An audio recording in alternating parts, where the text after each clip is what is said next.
Usai membatalkan kenaikan pajak 250%, Bupati Pati Sudewo untuk pertama kalinya mendatangi posko donasi Aliansi Masyarakat Pati Bersatu. Namun kedatangan Sudewo mendapat penolakan warga.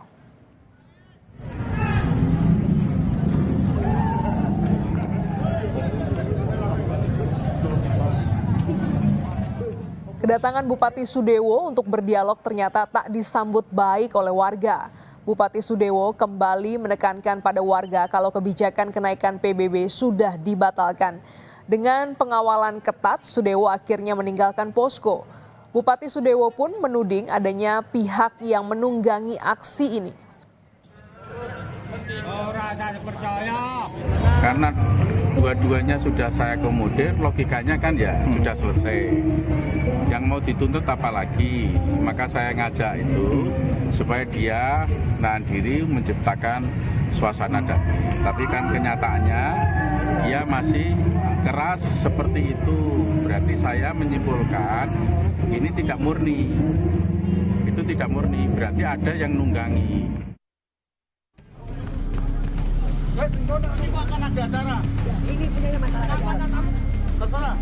Yang penting diterima dulu. Gerakan warga Pati akhirnya mampu menekan Bupati untuk mengubah kebijakan menaikkan pajak bumi bangunan. Kenaikan PBB sebesar 250% yang dikeluarkan Bupati Sudewo disambut warga dengan serangkaian aksi penolakan. Aksi solidaritas, protes, hingga sorakan kekecewaan warga berujung pada pembatalan kebijakan kenaikan pajak bumi dan bangunan oleh Bupati Pati Sudewo. Putuskan kebijakan kenaikan PBB P2 saya batalkan untuk menciptakan situasi aman dan kondusif dan dalam rangka memperlancar perekonomian dan pembangunan Kabupaten Pati. Maka uang sisanya itu akan dikembalikan oleh pemerintah yang akan diatur teknisnya oleh BPKAD dan oleh Kepala Desa. Sebelum dibatalkan, Bupati sempat menantang aksi warga yang protes terhadap kebijakannya. Silahkan lakukan, jangan hanya 5.000 orang, 50.000 orang suruh ngerahkan. Saya tidak akan gentar, saya tidak akan merubah keputusan. Tetap maju kalau ada pihak-pihak yang mau demo silahkan. Saya tidak akan gentar, tidak akan mundur satu langkah. Yang saya lakukan adalah yang terbaik untuk pembangunan Kabupaten Pati. Namun belakangan, Bupati Sudewo minta maaf atas pernyataan tersebut. Warga menyambut baik pembatalan kenaikan pajak bumi dan bangunan di Pati. Tapi hal ini tak lantas membuat aksi warga berhenti. Aksi yang tetap berlanjut jadi bentuk ekspresi kekecewaan warga atas sikap dan kebijakan yang dianggap merugikan warga.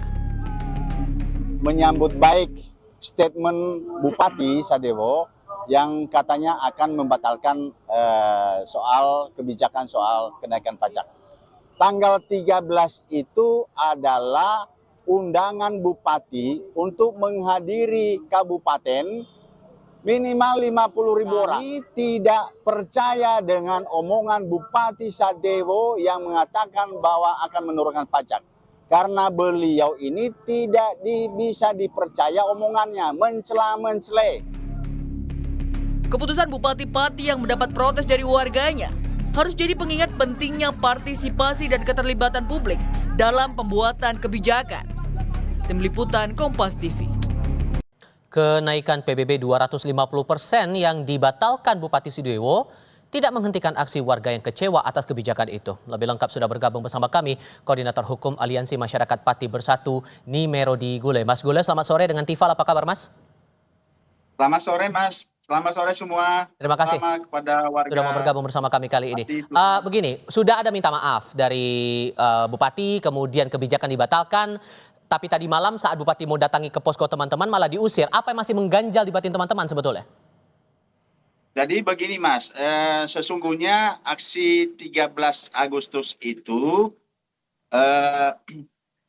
muncul akibat dari berbagai kekecewaan masyarakat terhadap Pak Bupati karena berbagai kebijakan-kebijakan yang dihasilkan selama kurang lebih 5 bulan ini sejak dia disumpah menjadi bupati menimbulkan banyak kontroversi.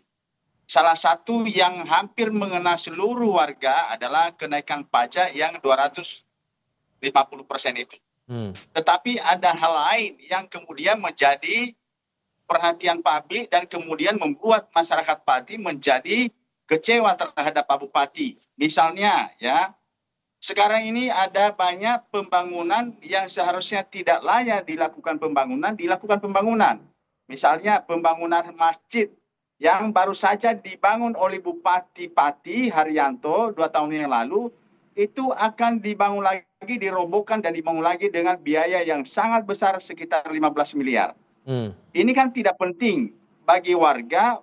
Kenapa dialokasikan kepada pembangunan yang tidak penting? Karena baru dibangun 2 tahun yang lalu. Sehingga ini akumulasi suara warga yang dirasa tidak diindahkan atau tidak ditampung oleh Bupati, makanya kemudian tadi malam sempat tidak diterima kedatangan Bupati ke posko teman-teman. Ya betul. Jadi akumulasi dari kekecewaan terhadap keputusan dan kebijakan Bupati yang mengganggu banyak orang. Dan bahkan cenderung orang mengatakan tujuannya apa Pak Bupati ini? Karena pembangunan kayak misalnya masjid yang baru dibangun 2 tahun yang lalu dan dirobohkan, lalu kemudian ada pembangunan alun-alun yang juga baru dibangun terus mau dirobohkan, mau dibangun lagi. Lalu ada pembangunan Videotron yang sudah juga dibangun di sebelah juga dibangun. Untuk apa? Sementara beliau mengatakan bahwa kita kekurangan APBD. Terus kalau memang kekurangan APBD, kenapa bangun sesuatu yang tidak urgen? Kenapa tidak uangnya dipakai untuk pembangunan yang bisa menghasilkan pendapatan, meningkatkan perekonomian rakyat? Sehingga posko yang teman-teman buat di depan kantor Bupati itu dipastikan masih akan tetap jalan terus, meskipun kemudian kenaikan PBB batal nih? Jalan tetap. Ya, jadi masih akan jalan terus karena kita ingin bertemu secara tatap muka dengan beliau dalam satu forum untuk menjelaskan banyak hal, termasuk tindakannya dia untuk misalnya ada 200-an honorer yang ada di rumah sakit yang sudah bekerja 6-7 tahun, itu dengan mudahnya dia singkirkan tanpa sepeser pun ada uang pesangon. Bupati datang ke posko teman-teman kan ini buat komunikasi, berarti datang ke posko itu tidak cukup? Karena yang dia undang pada pertemuan itu orang-orang tertentu yang tidak melibatkan koordinator-koordinator yang lain, karena isu yang diangkat itu kan tidak hanya PBB. Yang dia angkat, yang dia undang dengan Kapolres itu kan hanya orang-orang tertentu yang notabene tidak representasi dari teman-teman aliansi yang pada umumnya itu. Oke. So, untuk tanggal 13 Agustus nanti kalau betul teman-teman masih akan tetap melakukan unjuk rasa, tuntutannya mau dorong apa lagi? Masih banyak, itu yang saya katakan tadi. Misalnya ada banyak keputusan-keputusan Pak Bupati yang sangat melukai banyak orang. Misalnya itu yang saya bilang tadi, ada 220 sekian orang yang sudah jadi honorer 6-7 tahun yang lalu, dengan gampangnya dia keluarkan dan mengatakan bahwa itu membebani, tetapi justru baru-baru ini dia akan merekrut honorer baru lagi. Ini kan menjadi kontroversial. Kalau memang itu membebani anggaran, kenapa Anda merekrut lagi honorer itu loh? Dan honorer yang sudah bekerja sudah 6 tahun 7 tahun itu tanpa pesangon sebesar apapun. Ini kan tindakan-tindakan yang tidak manusiawi menurut saya. Oke. Termasuk pemindahan banyak pegawai yang notabene yang tidak setuju dengan dia pindah, dan itu sengaja. Jadi kita melihat bahwa Pak Bupati ini kepemimpinannya perlu dikoreksi secara objektif agar tidak menjadi raja di dalam kepemimpinannya. Gitu.